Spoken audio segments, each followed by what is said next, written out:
Halo saudara, kita berjumpa lagi dalam program Kuasa Kebenaran Channel. Saudara, saat ini kita akan membahas pertanyaan yang diajukan minggu lalu ya. Namun sebelum kita akan membahas bersama dan mengupasnya lebih dalam, sebelumnya mari kita satu dalam doa kita berdoa.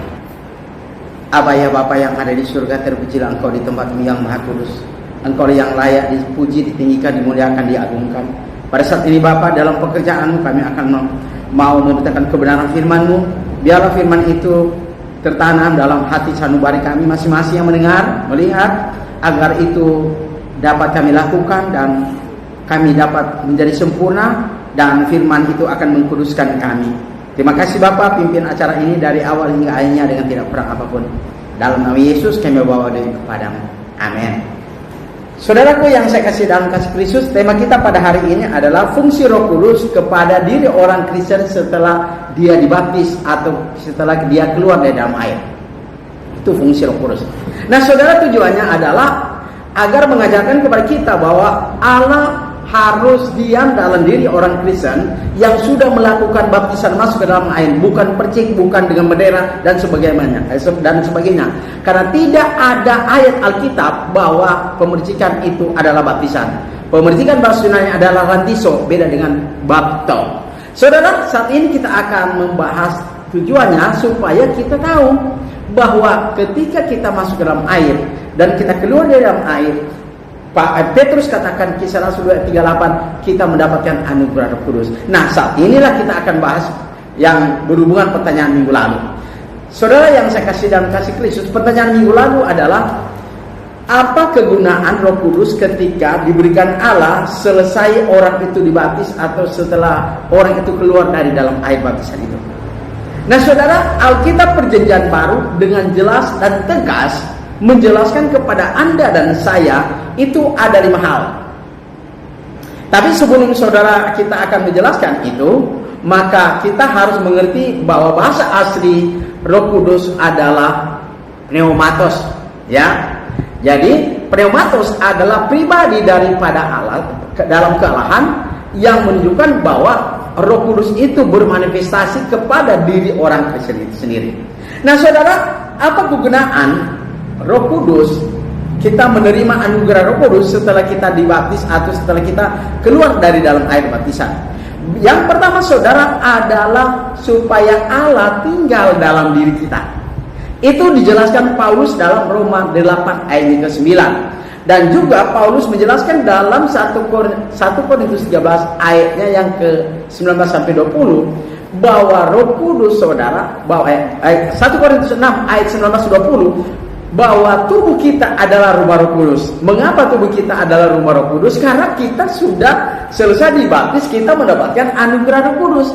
Paulus jelaskan kembali dalam Roma 8 ayat ke-9 bahwa kita tubuh kita didiami oleh Allah, sehingga tubuh kita adalah rumah Roh Kudus. Itu yang pertama.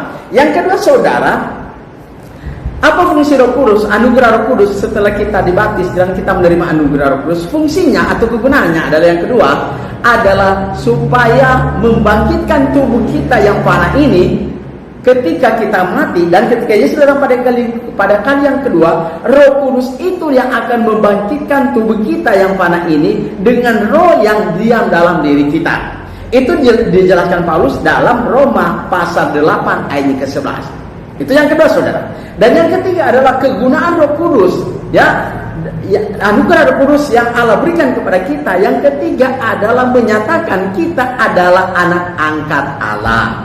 Itu dijelaskan Paulus juga dalam Roma pasal 8 ayat ke-15-16. Ya. Kemudian saudara, yang keempat adalah apa fungsi anugerah Roh Kudus setelah kita mendapatkan anugerah Roh Kudus setelah selesai kita dibaptis? Yang keempat adalah untuk membantu atau menolong di dalam kelemahan kita saudara. Nah, di dalam kelemahan kita lah ketika kita menjadi warga negara kerajaan Allah, selesai kita dibaptis, Roh Kudus yang dalam diri kita, anugerah Roh Kudus itu membantu di dalam kelemahan kita. Itu dijelaskan Paulus dalam Roma pasal 8 ayat ke-26-27.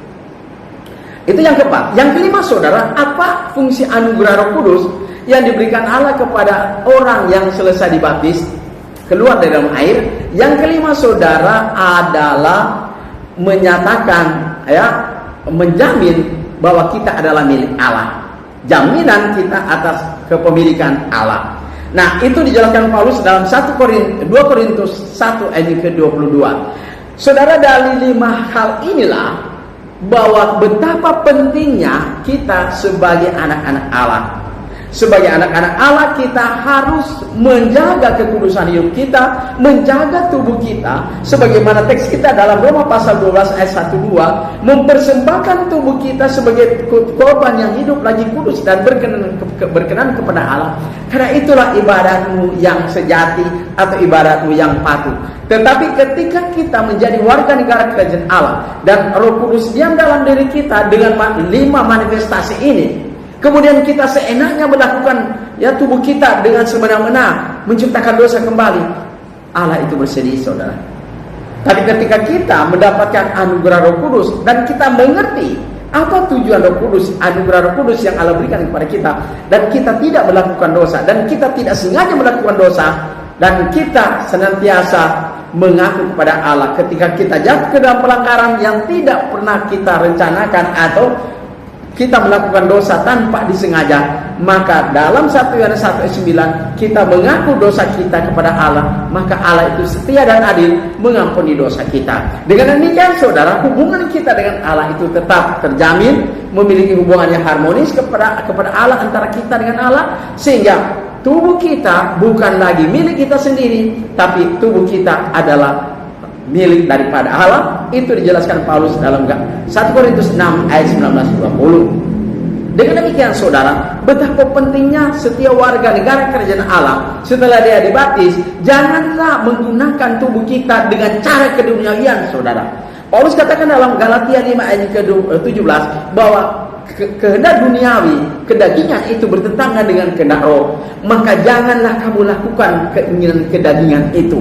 Mengapa? Ketika kita tidak melakukan keinginan kedagingan itu, bahwa kita menjaga kekudusan hidup kita. Dengan demikian, itulah salah satu bagian daripada apa yang Paulus katakan dalam Roma 12 ayat ke-1, bahwa kita mempersembahkan tubuh kita sebagai korban yang hidup lagi kudus dan berkenan kepada Allah. Karena itulah yang ibadatmu yang sejati. Mengapa? Karena kita telah didiami oleh Allah. Kita telah Allah mengklaim bahwa kita adalah milik Allah itu sendiri dalam 2 Korintus 1 ayat ke-22. Dengan demikian, saudara, betapa pentingnya hubungan kita dengan Allah, dan kita hidup setiap hari dalam kekudusan hidup kita, maka Allah itu betapa senangnya kepada kehidupan kita. Dengan demikian, Paulus katakan bahwa tanah air kita ada di surga, dari sanalah kita menantikan juru selamat kita, yaitu Tuhan kita Yesus Kristus. Kalau anugerah Roh Kudus diam dalam diri kita, maka tentunya dosa tidak lagi memiliki kesempatan untuk kita lakukan. Mengapa? Karena tubuh kita adalah rumah Roh Kudus. Amin. Tuhan memberkati. Saudara, mari kita berdoa.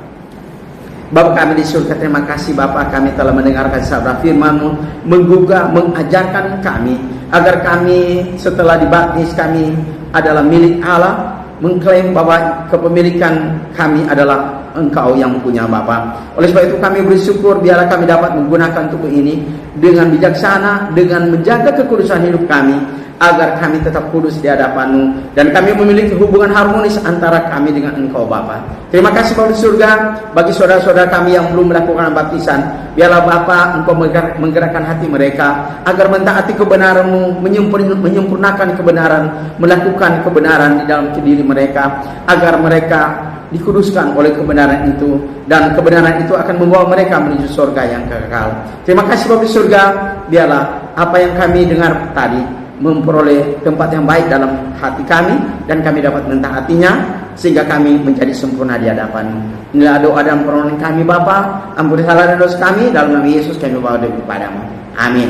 Saudaraku, apabila saudara memiliki pertanyaan, hubungi nomor saya di 0853 40 40 9873. Tuhan berkati.